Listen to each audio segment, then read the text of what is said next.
কেতিয়াবা নভবাকৈ বহুখিনিয়ে হৈ যায়। তইতো জানই মই চিঠি লিখিব নাজানো বুলি।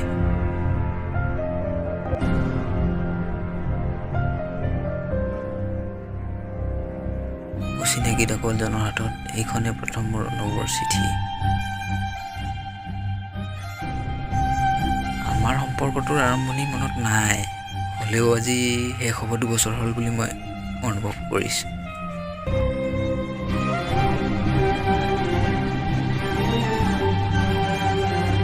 তইতো চাগে আজিকালি বহুতে ব্যস্ত তোৰ সাংসাৰিক জীৱনত। মানুহে ঠিকে কয় সময়ৰ লগে লগে সম্পৰ্কবোৰ সলনি হৈ যায়। তইও তাৰে এটা উদাহৰণ।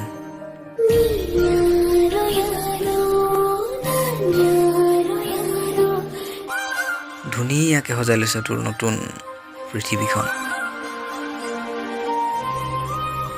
এই তোৰ নতুন পৃথিৱীখনত মই নামৰ শব্দটো এতিয়া নোহোৱা হৈ গ'ল। আৰু তোৰ মনত পৰেনে সেই আগৰ কৃষ্ণচূড়াজোপা, তাতে বহি যায় একেলগে সময়বোৰ কটাইছিলোঁ? তোৰ মনত পৰেনে সেই দীঘলী পুখুৰীৰ পাৰত একেলগে বহি কটোৱা দিনবোৰ? হয়তো নপৰে চাগে, কাৰণ সময়ে সেইখিনি সলনি কৰি দিলে। তই এতিয়া বহুত সলনি হৈ গৈছ। তই ব্যস্ত হৈ গৈছ তোৰ সাংসাৰিক জীৱনত। মই কিন্তু এতিয়া একেই আছোঁ, সেই আগৰ দৰে হাৱাই চেণ্ডেলযোৰ, ক'লা টি চাৰ্টটো আৰু নীলা ৰঙৰ জিন্সটো সেই একে আছে। আগৰ জিৰ' পাৱাৰী চশমাযোৰ সেই একে আছে। আগৰ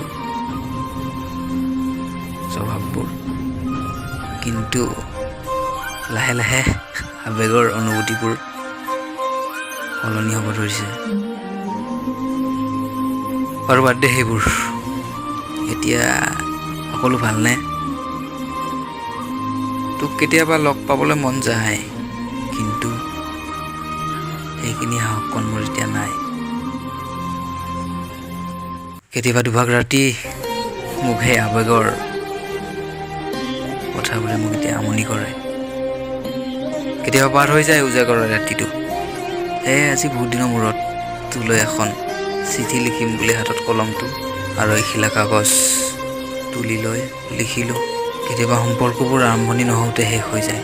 তই কুশলে থাক, তই ভালে থাক, তাকে মই সদায় ভগৱানৰ ওচৰত কামনা কৰোঁ। কাৰণ তই অবিহনে মই এতিয়া জীয়াই থাকিবলৈ শিকি গৈছোঁ ন। ইতি তোৰ